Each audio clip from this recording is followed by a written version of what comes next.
Hi there, everybody. Editing Danny here. So this is continuously going to be just a touch odd. We recorded the Sancio Grand Prix, an Indy road course race, a handful of weeks ago. But there really wasn't a whole lot that happened because it's the Indy road course race. And so, as a direct result of that, the sort of executive decision was made to just roll it into one big post Indy 500 month of May bonanza. So, we're going to talk about some things, well, you're going to hear some things rather in that episode that may not quite make sense because at the time of which that episode was recorded, there were some details and things that hadn't been confirmed or fully ironed out yet. So, just a little bit of an FYI. And with that, enjoy the show.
Hello, everyone, and welcome back to another episode of Chicanery.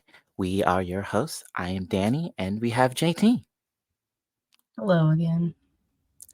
And so, today's episode is the Indy Road Course, a race rather confusingly named Sancio Grand Prix. I realize it's the primary sponsor, but it's just a bit strange. Um, So, of course, this is the month of May, the much, much, much vaunted month of May in IndyCar. So, of course, we had Sancio Grand Prix, and then this is the sort of start of the build up to the Indianapolis 500 in what, 2 weeks? Thereabouts, as of the time of this recording? Yeah, 2 weeks. Yeah. So, I guess without further ado, because that bit of it actually is kind of important. So let's jump into sort of kind of pre-race news cycle as has become customary so far this year. So to start off with, there was continued fallout from the Team Penske cheating scandal last week, May 7th. Team Penske had announced the suspension of a number of team members. So, starting with Luke Mason, who is the race engineer for Joseph Newgarden, Robbie Atkinson, senior data engineer, Ron Rosowski. I do apologize if I've gotten that wrong. Managing director for the IndyCar side of Team Penske. And possibly the biggest suspension of all was the president of Team Penske, Tim Cindric. As of the time of the announcement, all of these team members were suspended for the next two IndyCar races. So in this case, that is or was the Sancio Grand Prix and the Indy 500. And there's been a lot of chatter about whether this was a intelligent decision or not. So, well, I guess I'll let you lead off with that. Yay or nay? I mean, personally, I think it was a good decision. Fine, suspend the people that were involved with it, considering the fact that, like, I don't know, it's hard to believe that none of them had no idea what was going on with the push to pass, since, again, Team Penske is a big team, and a lot of people do touch the cars and look at the data and the coding. So yeah, sure. I mean, Team Tim Cendric, I'm like, sure, definitely suspend him because he oversaw that shit and definitely was probably the one who was mostly like, can't really say the ringleader or not, but I mean, yeah, he definitely oversaw it. And then I guess some people aren't happy with it because they don't think it's enough. And personally, I'm like, okay, the team they lost championship points. They got DQ'd at the race. They lost the win. They had to forfeit all the prize money that they earned. Um, they obviously, and then just now, like people were suspended. So it's like I don't really know what more people could want out of this. I mean, I think that's about as like that's as much as you can get, honestly. Like, I mean, I I do like Team Penske as a team. Like, I do support them. I do root for them. But like, I mean, obviously, they cheated, and there's consequence for that. And I don't really know what else there is to do about this except for what has happened. Like, I don't really think there's much else. Yeah, I broadly speaking, I agree with that. Yeah, certainly. I like the drivers of Team Penske. I am broadly speaking sort of agnostic and kind of always have been in terms of sort of broader support, but I've certainly never disliked the team. But I feel like this is probably just given just the complete and utter calamity of sort of any sort of internal processes that in theory should have prevented something like this from happening. Yeah, much like you said, it seems wild to me.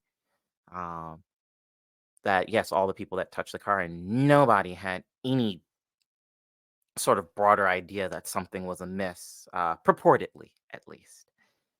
So yeah, I think this is fine. I feel like this is a reasonable conclusion to come to. I certainly don't think anybody, should have lost their jobs about it, blah, blah, yada, yada. That seems very reactionary. Um, but hopefully this will, beyond the pretty stiff penalties, hopefully something like this and the utter fervor that this has caused over the last, oh goodness gracious, almost a month at this point. Hopefully this will discourage any further behavior in the future. Now, because this is, the media landscape that we live in,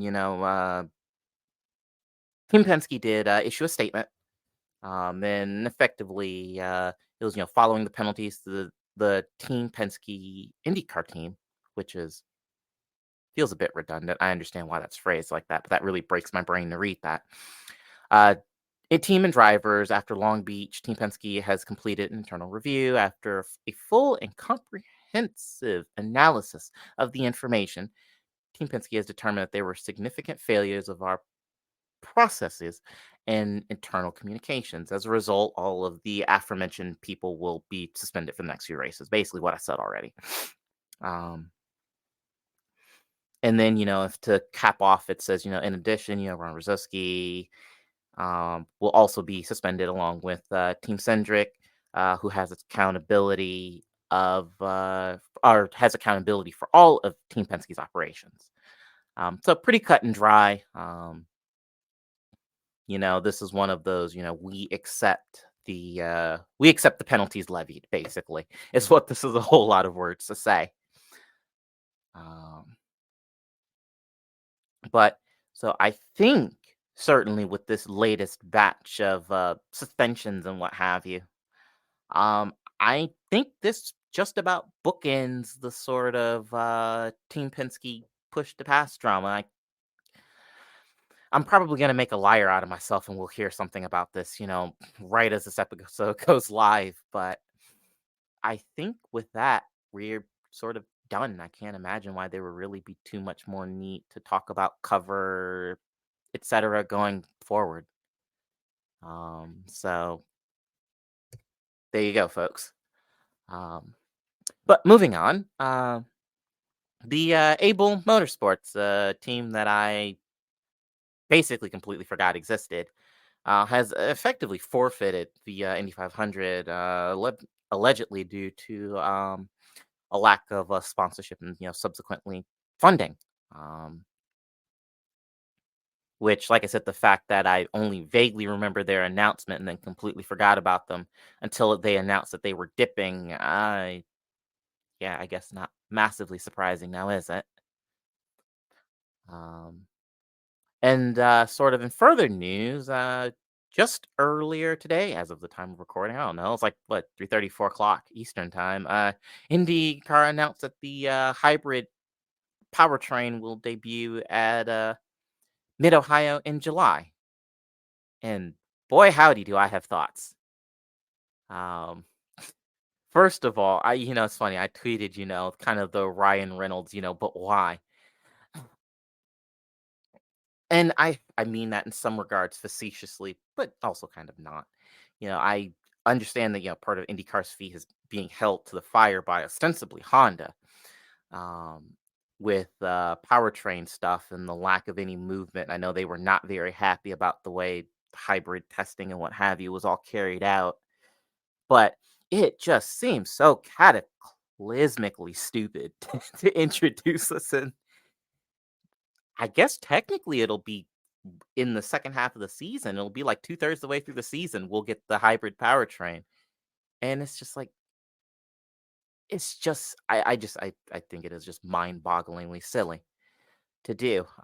Again, I understand there's some external factors and pressures that are contributing to this debut date, but, I think somebody equated it to, I saw somewhere equated it to if, the turbo hybrid regulations in F1, if they had been introduced in the 2013 after the summer break in 2013 as opposed to 2014. And I'm like, that's not exactly wrong. Granted, that does miss the point somewhat, but certainly from a broader external view, it does kind of feel like that. But yeah, I think it's just I think the whole saga with the hybrid powertrain, I just think is so silly, and this is just further reinforcement of that. I mean, it is very silly and sloppy, for lack of a better term. I mean, part of it is because, like you said, most of this is probably because of Honda. Like, Honda is definitely like pressuring them to roll out the hybrid engine because they're the costs. Like Honda, like we talked about this in like another episode. I think it might have been the solely IndyCar episode where we were talking about all the issues the series had and stuff like that. Where it was like it costs a lot, and I think Honda's looking to like streamline their engines, especially with like having entries in IMSA, and in IMSA they're hybrid, at least with the GTPs they are. So it makes it a little bit easier on their end to do that. And technically IndyCar is a little bit already behind with debuting the hybrid because I'm pretty sure it was supposed to be the plans were initially for it to be debuted at St. Pete at the beginning of the season, and that fell through because it had turned out that the majority of the teams in IndyCar had not yet tested the hybrid engine, so had to scrap that plan. And then they were like, okay, now the goal was to debut it after the 500, obviously not before the 500 because it's the 500, you don't want to mess anything up there. So I get it. And I don't know. I think maybe even this date is different from the initial date they said. I thought it was supposed to be like June instead of July, but whatever. I mean, it's all very chaotic and messy, but some of it is like the series kind of boxed themselves in with it, unfortunately, due to like a lot of mishaps and missteps along the way. Um, but yeah, I mean, at this point, like it's kind of either they have the option of either debut the hybrid mid-season or wait too late, and Honda is dipping. They're leaving the series because that was basically their ultimatum: is either do something with your engines, reduce the cost, figure out how to reduce the costs for producing and supplying the series with engines, or we're leaving. So basically, they really had no choice but to either debut the hybrid again mid-season. Not really. That's not really ideal, but it's either that or perish at this point. Yeah, exactly. Yeah, so while, like I said, I will forever think that this has all been just so exceptionally stupid, this was pretty much going to be the only outcome that was, well, honestly, that was vaguely positive. And with that additional spot of context, it does start to make more sense. Um, but yeah, so I guess, we'll see hybrid engines at Mid Ohio, and either it will be absolute cinema or it'll be utterly farcical. I've pretty much decided it will only be one or the other, but I am here for it regardless. Um, Moving on, Arrow McLaren announced that they are signing Théo Pourchaire for the rest of the 2024 season. Of course, there had been a bit of driver shuffle. David Lucas injured his hand before the start of the season. Blah blah. We've been over that ad nauseum. So, that was the well, quicker than Cliff's notes, but certainly go listen to some previous episodes because we talk about this. Um, but Yeah, Mateo and Callum Island had have been effectively splitting duty in the car while they were, subbing in large inverted commas. Um, and they have gone with Teo full time. To be fair, and we've talked about it before. Again, Callum has other obligations because he drives for Team Yoda, right? In the Porsche 963 in WEC, if I remember correctly. Um, so he was, for all intents and purposes, kind of ruled out. Although to be fair, Porsche was actually driving Super Formula, but he had only done one race and it placed P18 or something. Um, And funny enough, I just saw today, might have been either today or yesterday, I think Ben Barnacle is supposed to replace him in the series. And it's like, okay, it was very weird. huh. Yeah, I missed that. Huh. That's very strange. Okay. Uh, yeah, that's very odd. Um, but at any rate, um, yeah, so Porsche is foregoing. He's basically bailing on the rest of the Super Formula season and will be coming to IndyCar full time. So now it is worth noting that because Porsche didn't do effectively the rookie orientation for Indy, so he will not be at the 500 in a couple weeks. Callum will be doing the Indy 500, but basically every race after that it's going to be all Porsche all the time. Um, or pork chops, as the announcers are absolutely insist that McLaren call him, and I don't think I believe them, if I'm being perfectly honest. That I'm not scene, sure where that even came from, anyways, but it's very cringy. It's kind of yeah, like the same thing how they tried to make the Alice Below fried chicken thing happen, and it wasn't a thing. yeah, it's just And they not just keep true. running it into the ground, and it's like, please stop trying to make this a thing. It's not a thing. Yeah, exactly. I'm like, that is just comprehensively false. Yeah, The I Mean Girl reference. Stop trying to make fried chicken happen. It's not gonna happen. no, yeah, because Alex himself has said he doesn't like it very much. But at any rate, but yeah, so that's what that is the sort of I guess permanent home for Teo, so he'll be the driver of the number 6 for the rest of the season.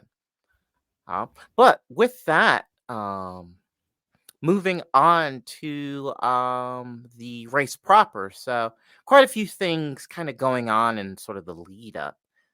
We had a cadre of engine changes sort of getting underway into the weekend. It's worth noting that IndyCar does not work like Formula One. You do not, well, you do get a penalty, but it's not like the first big component. You take a grid penalty, much like in Formula One, you get 4 engines, and it's the fifth one where they're like, okay, and then you get a penalty for that. But the number 11 of Marcus Armstrong had an engine change, um, which is interesting because Homeboy is on his like third engine of the year already. So I'm not really sure what's going on there. That is an alarming rate to be using engines, but there you go. Um, Pato O'Ward had an engine change after he suffered a full blown failure in warm up, and then Alexander Rossi had an engine change, sort of, kind of, because Arrow McLaren had a collective "oh shit" after a Ward's engine change, or engine failure rather. And so, from what I understand, they changed his purely on a preventative basis. And then, from what I understand, also Graham Rahal also had a engine change. I know for sure he had some gearbox work done because, as we're going to get to, he had a clutch failure when leaving the pit lane during qualifying. So, yeah, I know that for fact. But speaking of which, what an absolute nightmare from Andretti. So none of the cars made the Fast 12 again, because I didn't they do that? Didn't that happen at Barber? I feel like that happened at Barber. I don't know if it happened at Barber or if it was a case of like only one car made it to the Fast 12. I think it might have been only one entry. One of their cars made it and the rest of them didn't. I don't Yeah, know. Already is very much on the same bullshit they were last season with the like inconsistency all over the place. yeah, exactly. And I think you're right. I think it was one made it and nobody else did. But yeah, but this time nobody made it.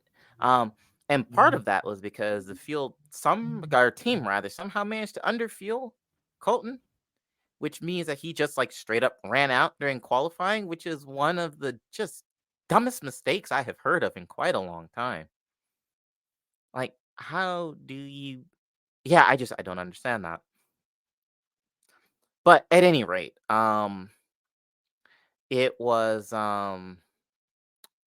it all of this led to effectively the inevitable. Alex Palou was on pole, which is already giving me kind of that pit in my stomach that now Alex is turned on the afterburners, is going to bugger off with the championship again. Um, but leading into the race, good race or no? In my opinion, it's an indie road course race. That's exactly how these races go. They're kind of just like man, they're very little action happens. I think it usually ends up being like a strategy race. It's not really like, anything too crazy. It was kind of boring in my opinion. And I would just say no, it wasn't really that good of a race in my opinion. And I'm glad it only has one date. Yeah, I agree. This wasn't a massively interesting race. I had actually missed it live because like everything was on Saturday this week, and of course it was at the shop all day. And yeah, I'd noticed that socials were actually pretty quiet because I was just kind of peeking at my phone periodically throughout, and it was just crickets. And I'm like, uh-oh. And then watched a rebroadcast of the race Sunday afternoon. Um, and I'm like, yeah, not really a whole lot happened here. Um, you've got this budding Ferrucci Grosjean beef, which frankly, I hate every bit of it. They both are spectacularly annoying.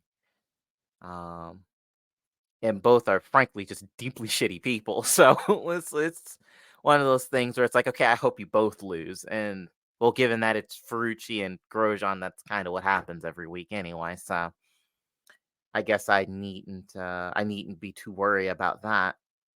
I mean, Santino Ferrucci was all over there like, I'm not here to make friends. Like, well, I didn't know anybody in the paddock was friends with you anyways, but that's besides the point. Yeah. And then it's so funny because I can't remember. He said something where he's like, this isn't F1 anymore. I'm like, you never made it. I'm like, you got yeeted out of F2.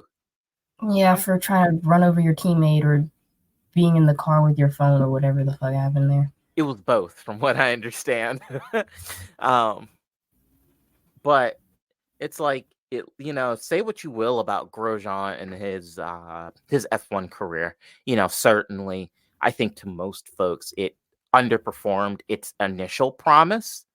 Because I'm certainly going to date the amount of time that I've been paying attention to that stupid circus. I do vaguely remember his first couple of years, and everybody thought that he was kind of the next hot property, but instead he turned into effectively a French Pastor Maldonado, is what happened. Um, oh, that's kind of mean, actually. Anyway, yeah, like I said, his career just severely underperformed. Something Spa was that 2012 when he collected like half the field, coming in like an absolute piss missile at turn one, something like that. But but yes, it's like, but at least he made it. It's like you didn't even get that far. And truth be told, even if Ferrucci hadn't have gotten yeeted out of the FIA, he likely wouldn't have made it to F1 because up to that point, his junior Formula career wasn't anything particularly special. Um, but at any rate, like I said, what's happened is you've got this beef that's catalyzing between the pair of them. And it's just, like I said, it's just like fantastic. I hate both of you. Um,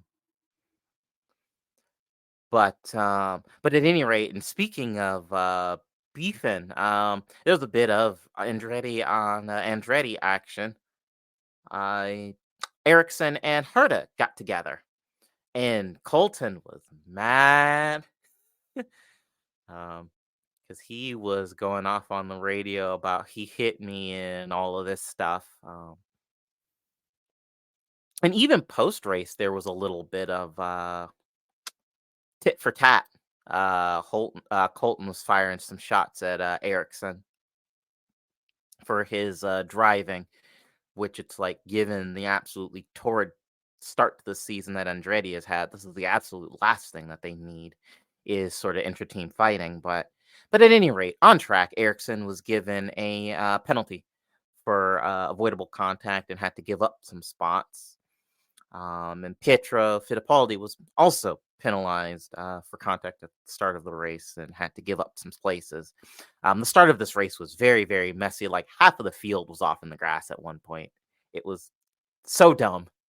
Um, but pretty much after the start of the race, it calmed down and much like you said, it became an Indy road course race. Um, It was only one full course yellow, and that was because Luca Giotto, who I perpetually forget is running an IndyCar until they mention that he's there, um, spun and stalled. Although I figured he was offline enough that wouldn't have necessitated a full course yellow. But it's possible that even race control was bored as hell too and decided to press the button just for a little bit of action. Um, And all of this resulted in, we talked about this being a strategy race because Alex Palou won. He was able to get, it was during the second round of stops. He was able to get some clean air and kind of in leapfrog power. I think Ericsson and Herta, I do believe, were the three that were all running towards the front. But he was able to leapfrog him on the second round of stops and take advantage of some clean air where everybody got mired down in traffic and cruise away to victory. It was a pretty typical Alex Palou win, if I'm being perfectly honest. Mhm, yeah. Um, but yeah, that was pretty much the race. Like I said, it's an Indy road course race. There's never really a whole lot to go through. So, eh. Um, but yeah, so like I said, we've got Indy coming up in about 2 weeks from now. The Indy 500, more accurately, because the month of May is, well, the month of May. So there will certainly be more coming out of the Brickyard moving forward these next couple weeks as we start getting in the qualifying. And I, for one, am just, I, for one, cannot wait for Bump Day. It is often some of the greatest stuff you've ever seen happens at Bump Day. McLaren making absolute idiots of themselves and getting Fernando bumped was scenes. And truth be told, as was Graham Rahal getting knocked out by Jack Harvey last year's was absolutely fabulous. So I mean, it I, was great, and the McLaren thing is even funnier because I think it was because they didn't convert their measurements. I think they were like still using centimeters when they needed to be in like inches or something, and that messed everything up. yeah, exactly, and I do believe that was the case. But yeah, it's just bump day is. I think I actually might like bump day more than I do the actual race itself, if I'm being perfectly honest. Just because you Yeah, get. we got Motorsports Christmas coming up. Yes, we do. I love it so much. So I'm I mean, the excited. only race I look forward to really is the Indy 500. The rest of them, don't care for. Eh, fair enough. Um, but yeah, I'm excited. So we'll see. We'll sort of see what happens.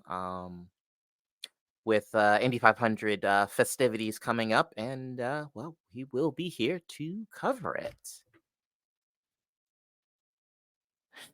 Hello, hello, everybody, and welcome to another episode of Chicanery.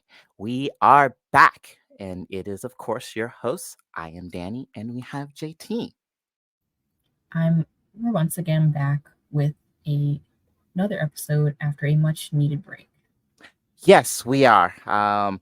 It's been a lot, and I'm sure you've probably seen me talk a little bit about it on socials. The coffee shop has been kind of a lot, so yeah, we needed to take a little break to sort of refocus and get back into it. But we're here, we are back, and it is time to jump into the Indy 500 episode. So, without further ado, uh, let's get into it. Um, and I guess, well, if you've paid attention to India, I mean, it's a whole big thing. It's, month of May and this and that and the other. It's a big production because, not only is the Indy 500 sort of the crown jewel of IndyCar, but it is considered one of the motorsports crown jewels, period. And with that comes quite a lot of pomp and circumstance generally. Um, and I guess to start off is we'll start with the practice week. Move this contiguously. Um, But to get started is the overarching theme of the this year's sort of Indy 500 was weather, um, rain, lots of it. The first handful of practice sessions throughout the week got shortened, if not outright canceled, because rain.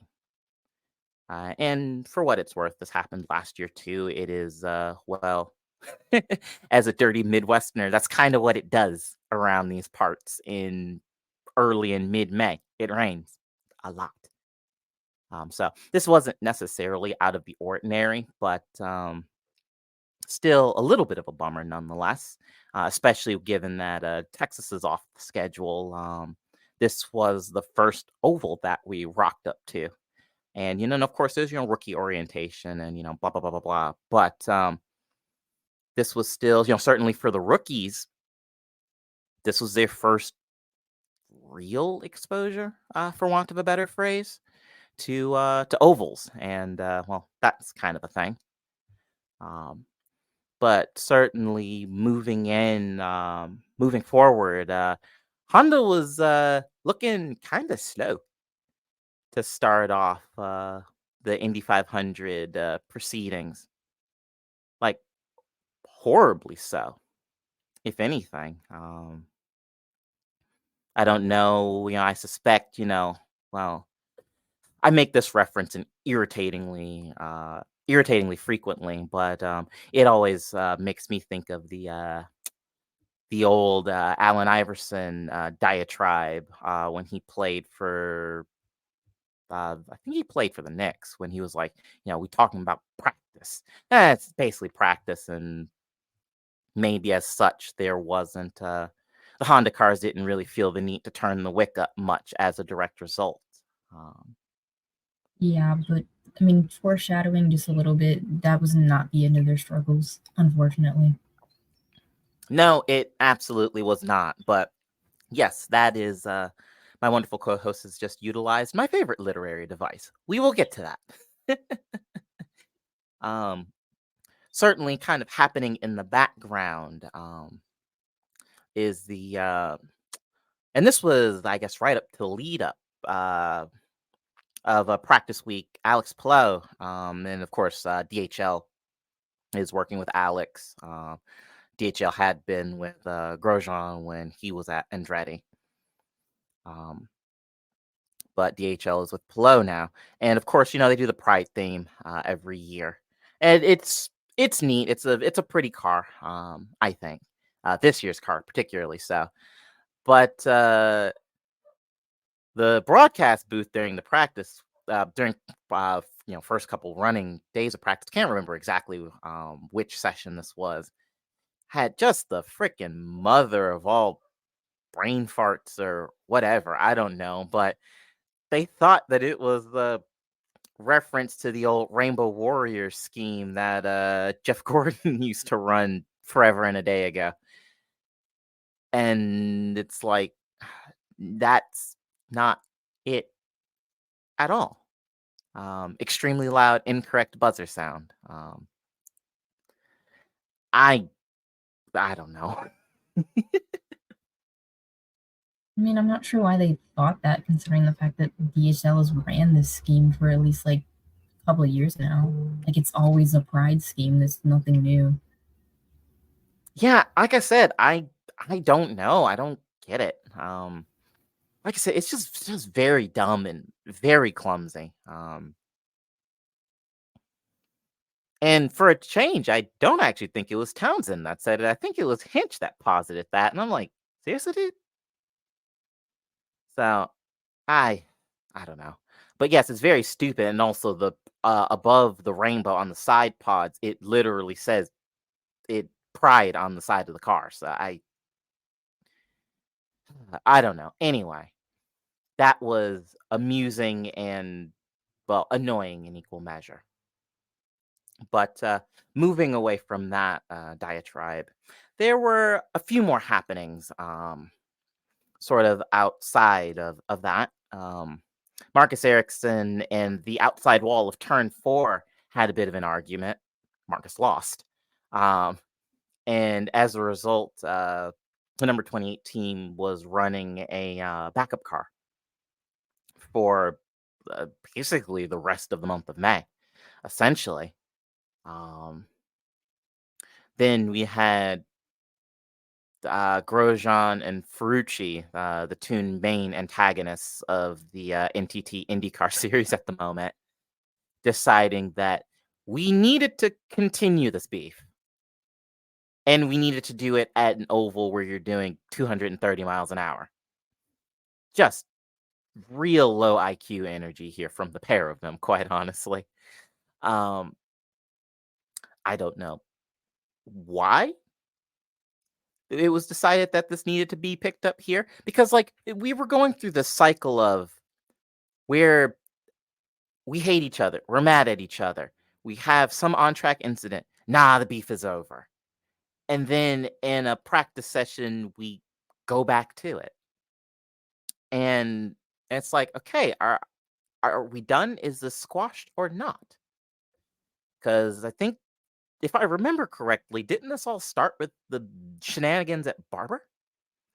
That Ferrucci was it Ferrucci was mad about something Grosjean did in a practice session, or was it the other way around? I don't know, but it feels like the first, at least on track manifestation of this was at Barber.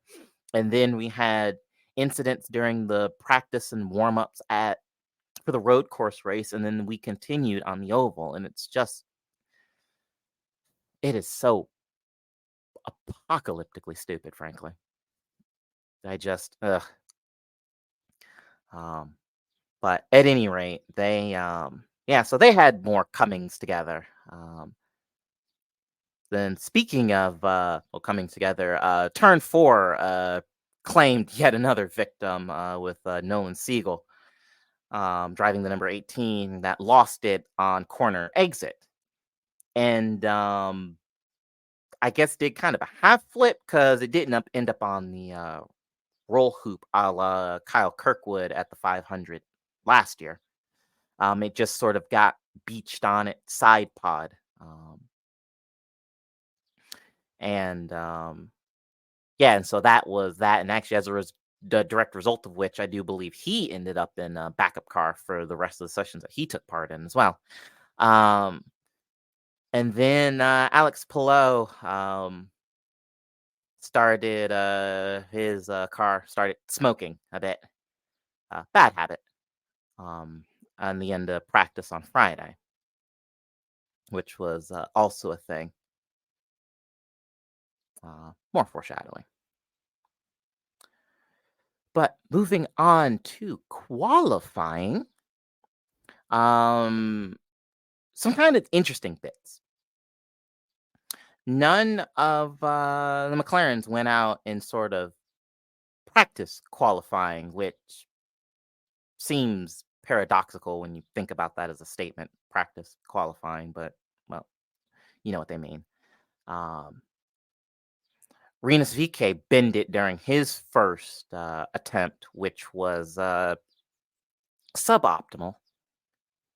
Kyle Larson had a drivetrain issue on his first qualifying attempt, which is a little spooky for not only the rest of the Aero McLarens, but also just all the other Chevy powertrains. It's like, okay, this could prove problematic, although it didn't. Um, but that being said, Callum Ilott, who was filling in for Teo Porcher, which of course didn't partake in the Indy 500 because he missed rookie orientation, blah, blah, blah, blah, was effectively called off the hunt shortly thereafter, should a similar issue develop in his car. And moving on, and this was really, really weird. There was I didn't see any further clarification, but I realize you keep your finger a little bit closer to the pulse of this kind of stuff than I do. But of course, Scott Dixon had an engine change, and his strategist, Mike Hull, said the darndest thing, and that is quotes, "We're planning to qualify with Honda," and that's that. What do you mean by that exactly? Mean it's like, huh? Like, I is Ganassi moving the? Is this like some speculation about Ganassi moving a Chevy or something? I mean, Mm, honestly, I don't really know. I mean, there was no clarification on it. Like, it just happened, and people were like, "Okay, that's weird." And I don't think anybody said anything afterwards. And honestly, maybe there was a reason for that. I have no idea, but there was really no, as far as I could tell, no clarification from it. So yeah, I was just yeah. It's like I said, it's just so strange that like my part of my brain wants to file that under Freudian slip, but I don't know. It could be to use this phrase. It could be a nothing burger. And truth be told, given that we got through the Indy 500 and then we're recording this a couple days after Detroit, um, and nothing more has come of it. So it's like okay, whatever. Um, but moving on, the number 78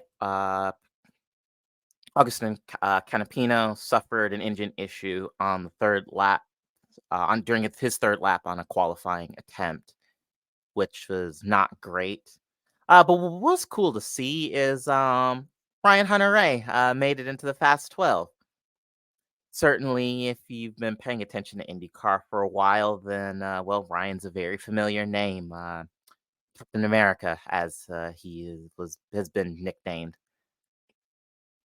Very, very successful. Certainly a name, watching, as a teenager, grew very, very familiar with, his fights with, likes of, Elio and Scott Dixon. Um, just to kind of date sort of Ryan a little bit. But that was cool to see, a bit of a blast from the past. Rinus VK would go on to make it into the Fast 12 despite binning it completely earlier. But on the other side, you had Nolan Siegel, Marcus Ericsson, Catherine Legg, and for a second year in a row, Graham Rahal, all on bump day. And tell you what, for a while, it was not looking good for, well, I'd say, our boy, well, somebody's boy, Graham Rahal, it was looking like he was going to get kicked from the Indy 500 for a second year in a row. Um, Nolan, however, unfortunately, on his basically final run, he lost it coming into, what was it, coming out of two, I think, on his second or third lap. And he hit the wall, made big contact with the wall, and well, that was it. Um, and of course, Ray Hall then goes on this big thing about, and I think he's right to congratulate Nolan for, giving it a darn good go and basically going with the either, I'm going to make it into the race or I'm going to be towed off on a flatbed. And, Nolan is hugely talented. We've talked about this, before. But his whole thing, clearly Graham is still a bit salty for the way people tap danced on him getting bumped last year. Because I don't know, it sounds like 5 minutes of the post bump day interview was devoted to, well, we're not, cheering for anybody to get bumped, and we dealt with that last year. It's like, yes, because you're an unlikable douche. That's why that's why everybody was happy to see you go home last year. But yes, Erickson, Legg, and Ray Hall would effectively fill the grid for the Indy 500. Which, moving on, talked about it a little bit, also foreshadowing. But, well, Mother Nature was clearly unhappy that Ray Hall didn't get bumped. And she was making her displeasure known, and known quite ardently, with weather. Um, there was a strong likelihood of rain being forecasted. My sister was keeping me sort of up to date. She is in school in South Bend, which is about an hour and a bit, like directly south of Indianapolis. Or I'm sorry, directly north of Indianapolis. Indianapolis is south of South Bend. Um, but and she was texting me weather updates sort of throughout the course of the day. And there was for a while, it was looking like the race could even get pushed to Monday as a direct result of this strong but omnipresent thunderstorm system that was hanging out over IMS. However, the race would end up getting underway at about 4:45 uh, Eastern time, as opposed to 11 a.m. like it basically always is. Um, But the amusing side of consequence of this is that the typical, effectively blackout for the race ended up not being an issue because it took part so much later than it would, or happened so much later than it would have initially. But I guess before we get into the details, this leads us kind of into the customary question. Feels like we've taken a while to get there, but good race or not? I mean, I think it was a good race. It's usually always a good race, in my opinion. I mean, it definitely was the better race that happened on Sunday. No shade to the Coke 600 or Monaco, as much as I don't really care for Monaco or the Coke 600, but in my opinion, it was a good race. I mean, it was a bit scatterbrained, I can't lie. Like, it was probably the most scatterbrained Indy 500 I ever watched. I don't know if that was because it was delayed and everybody was just had pent up energy or something. I don't know. But as far as it goes, I mean, it was decent. Yeah, I broadly agree with that. Yeah, it was, and well, we'll talk about that, but yeah, it was so manic.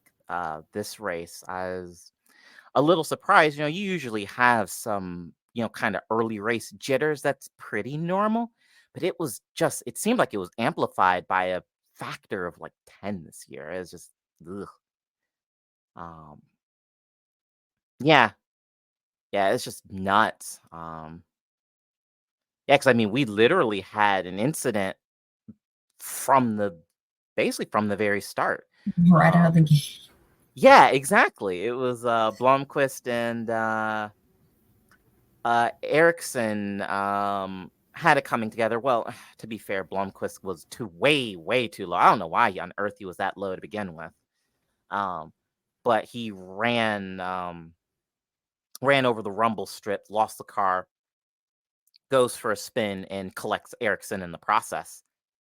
Um, and then basically, so they get the clean, basically everything cleaned up. We basically do it all over again, just for Callum Ilott and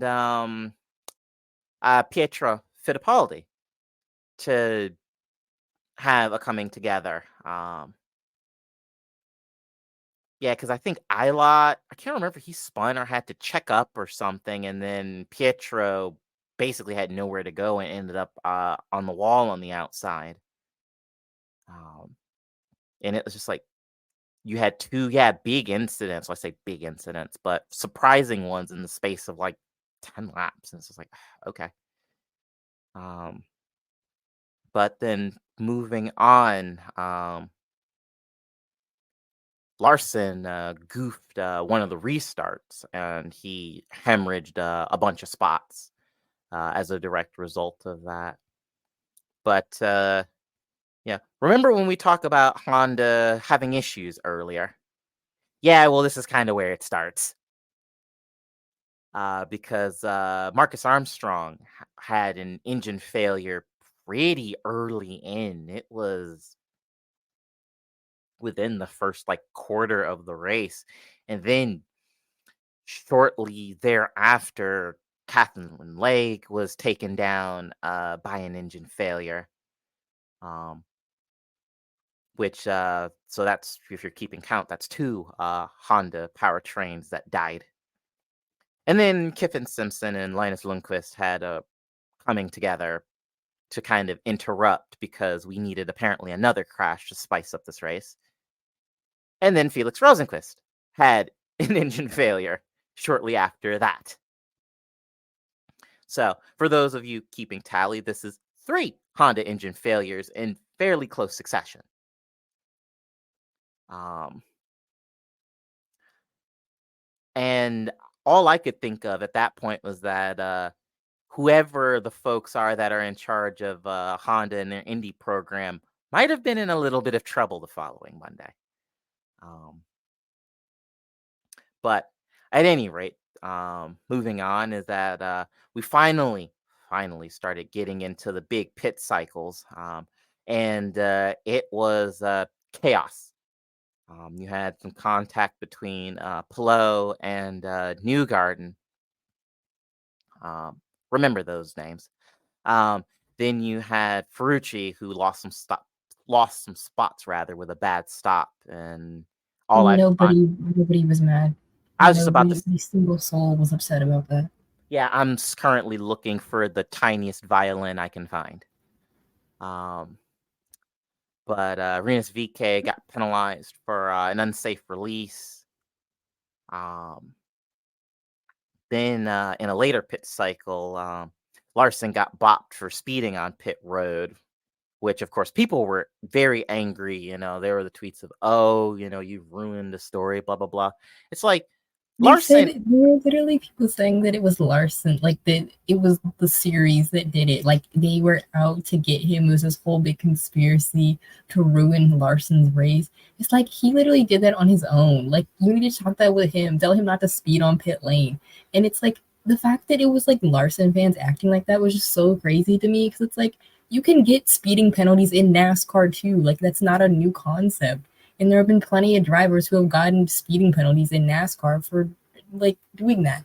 I mean, the concept of penalizing people on pit lane for driving too fast originated in NASCAR after there was somebody who got like a pit crew member who got like struck and killed on like pit lane, like in a race that was like in the 80s or 90s. So it's like, please act like you've been here before. Please develop some sense.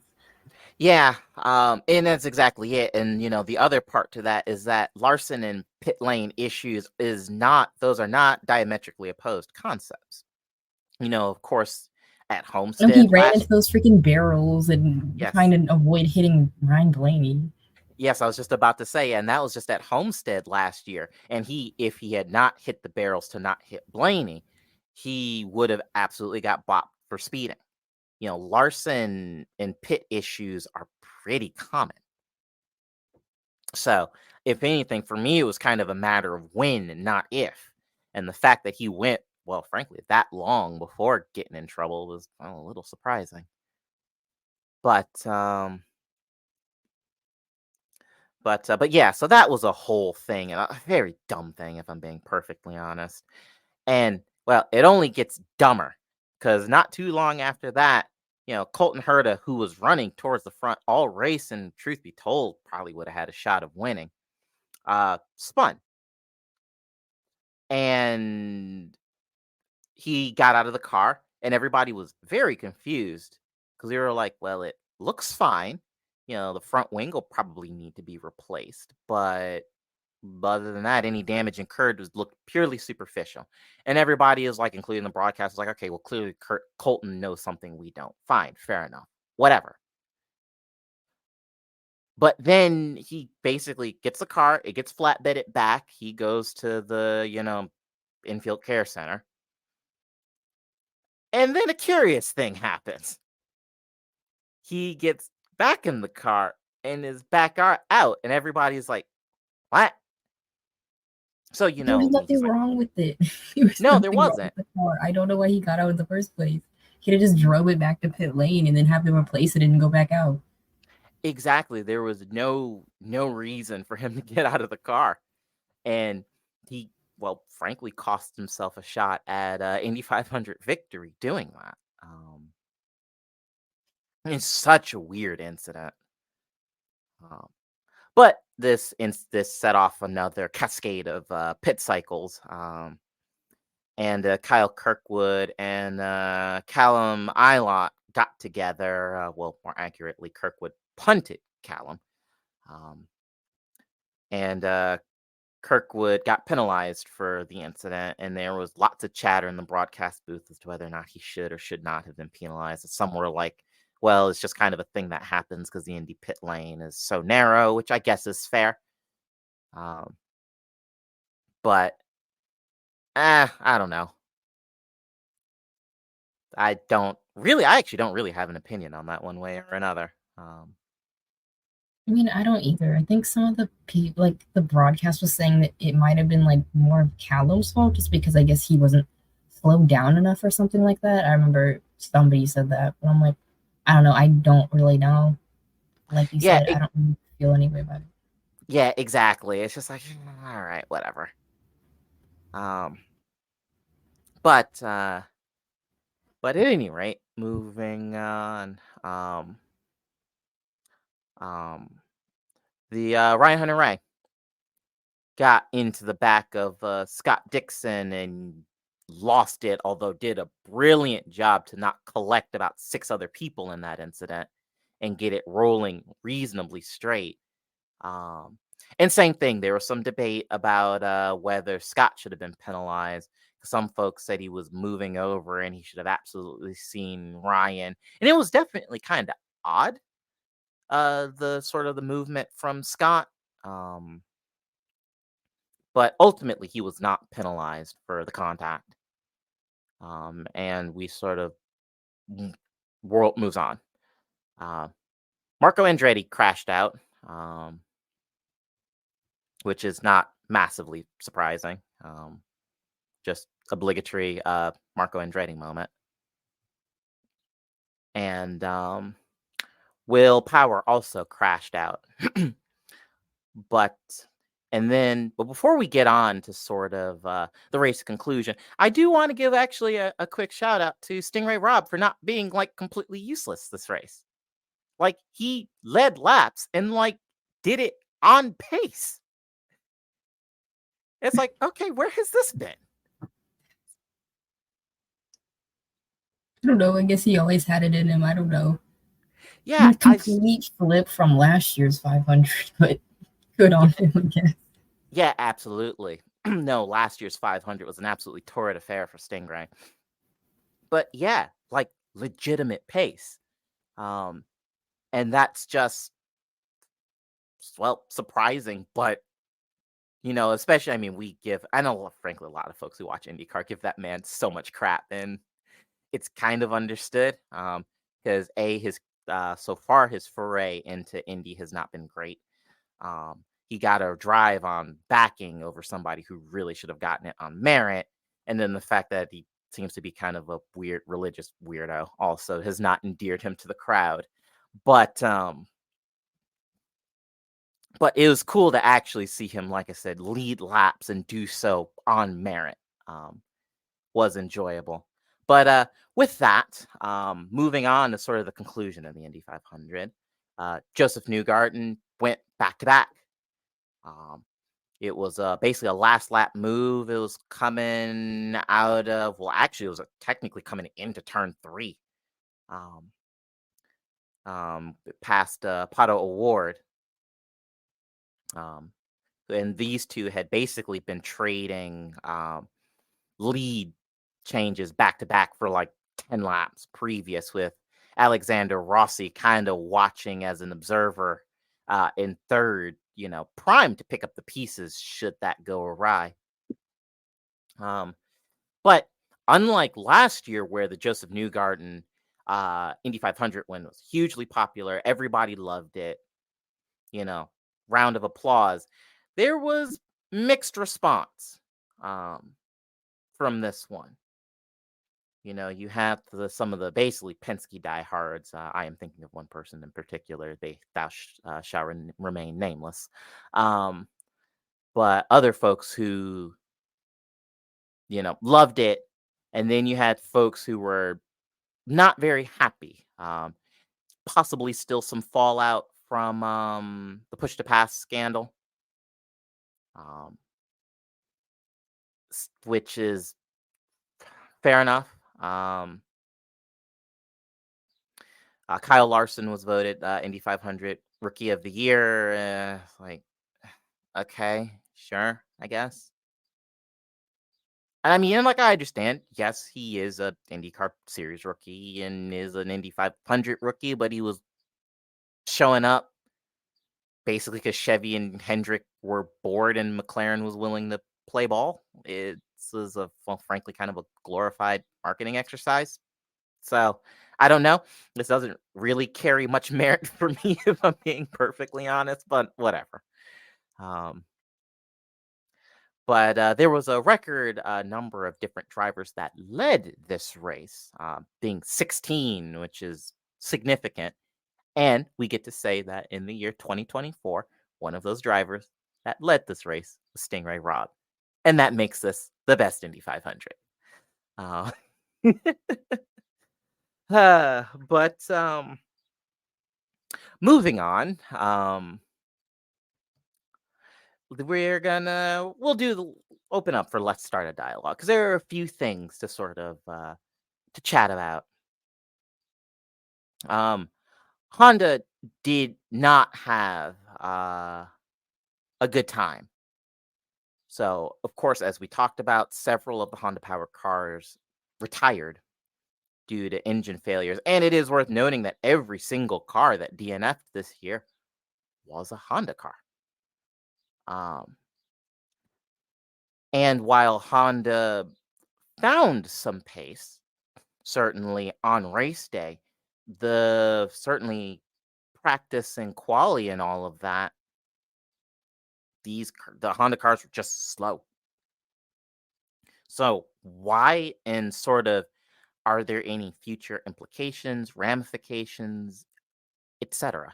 So with that, I open the floor. I mean, I don't think there ever was they actually said anything if there was any cause, and I don't know if they will or not, because I mean, it might be I don't know, confidential or whatever, so they may or may not ever say whether or not there was a specific cause for all this.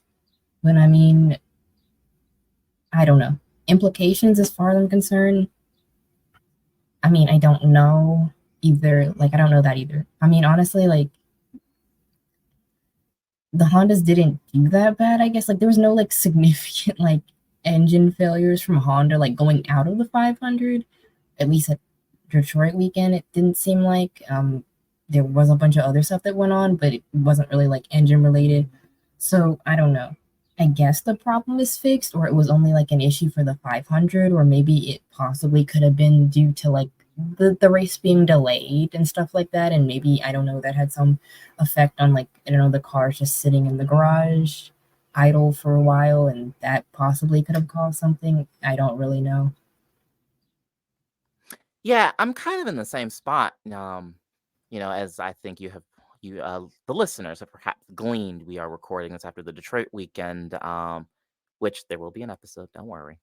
Um, yeah, coming out of Detroit is fine, totally fine. Yeah, I,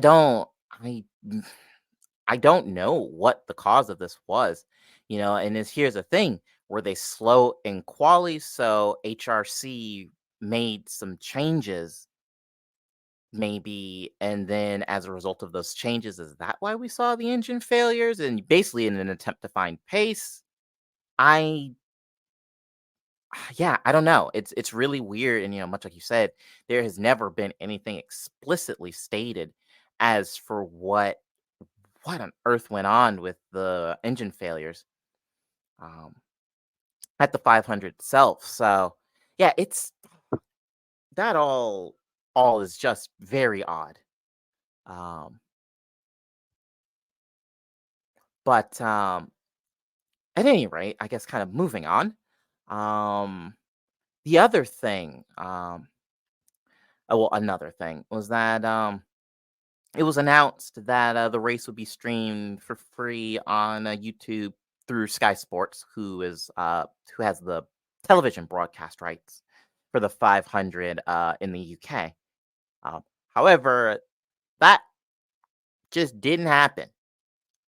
The pre-race was live streamed, but nothing else. And so again, why? What on earth happened? Um, I I Again, mean, it's it's really possible weird. somebody backpedaled or something, or like they changed their mind because, well, it was free, and a lot of people don't like when things are free. So that might have been why, unfortunately. Yeah, I don't know. Again, no confirmation, no nothing, but all of my UK mutuals on socials were all very confused and very angry when the pre-race wrapped up and well, there was no race broadcasted. Um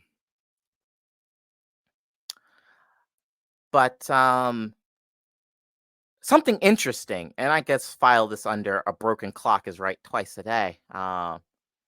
Santino Ferrucci had some thoughts about the Foyt and Penske tie-up, namely the fact that Foyt, which has always been fabulous on ovals, that's kind of their thing, and then with the technical partnership, it has helped, well, Penske quite dramatically, as you see, given that Penske has won the last two Indy 500s. Um, and he was kind of spouting off about it, and it's one of again, it's like that meme from one of the it was I don't remember which Marvel movie. I can't remember if it was an Avengers movie or if it was a Captain America film, but where basically Falcon is like he's out of line, but he's right. It's one of those things where yes, clearly the partnership has benefited Penske big time, particularly on ovals, but also you are in a working partnership with Penske that helps you too. Why are you talking, Santino? Shut up.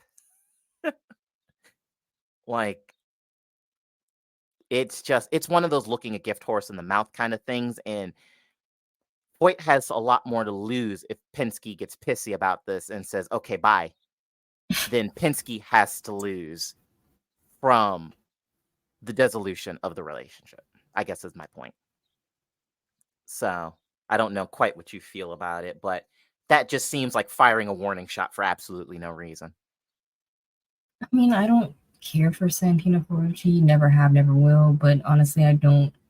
I mean, sure, he's correct, but at the same time, there's probably a time and a place, and honestly, maybe he should have just like kept that to himself. Like, I don't know, write it down in a journal, a diary, or something. But going out and putting that for the whole world to see, probably not. Probably not the best idea. Yeah, I completely agree. Like I said, I think he's correct, but that is just such a stupid thing to say in public. Um which, I mean, truth be told, wouldn't be the first time that his mouth has gotten him in trouble. But but yes, with that, that has been the Indy 500 and the broad month of May roundup from us here at Chicanery. So thank you so much, everybody, for listening. We have been your hosts, Danny and JT. And next on the calendar, so basically right after we wrap up this episode, will be the race roundup from Detroit. So with that, until next time, everyone.